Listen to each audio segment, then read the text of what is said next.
Samantala, umaalman na po ang grupong Tindig Pilipinas sa umano'y masamang epekto ng train law, lalo na po sa mga mahihirap. At may ulat on the spot si Cesar Apolinario. Cesar? Yes, Connie, sa mismong tapat ng opisina ng Department of Social Welfare and Development sa kabaan ng IBP Road, nagsagawa ng kilos protesta ang grupong Tindig Pilipinas. Isinisigaw ng grupo ang anilay pahirap na train law na mahihirap na mamamayan ang apektado lalo't nagtataasan ng mga bilihin. Hindi na raw kasya ang kumikita ng mababang sweldo dahil nasa pabilang nila ang may 500 residenteng napasugod sa opisina ng DSWD para humingi ng karagdagang alawan. Mismong ang mga magulang na ito ay umayon sa isinisigaw ng grupo ng mga militante.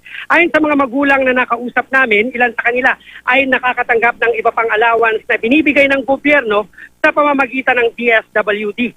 Regular naman daw itong ginagawa. Ilan lang sa mga allowances na ipinamamahagi sa kanila ay ang educational assistance, medical at transpo allowance na ipinamamahagi isang beses isang taon. May burial allowance din para sa mga residenteng namatayan. Pero ayon sa kanila, kulang pa rin daw ito dahil nga sa train law ay nagtaasa ng mga bilihin. Nalaman ito ng mga opisyal ng DSWD kaya pinapasok ang mahigit 500 residente na karamihan ay mga ina ng tahanan na bitbit pa ang mga kaukulang papeles. Tempo namang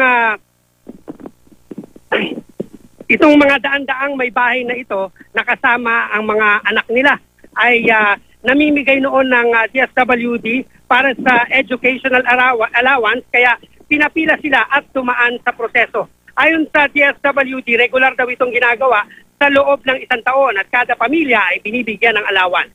Isang estudyante lang kada pamilya, 3,000 pesos ang para sa kolehiyo, 1,500 pesos para sa high school at 1,000 naman sa elementarya.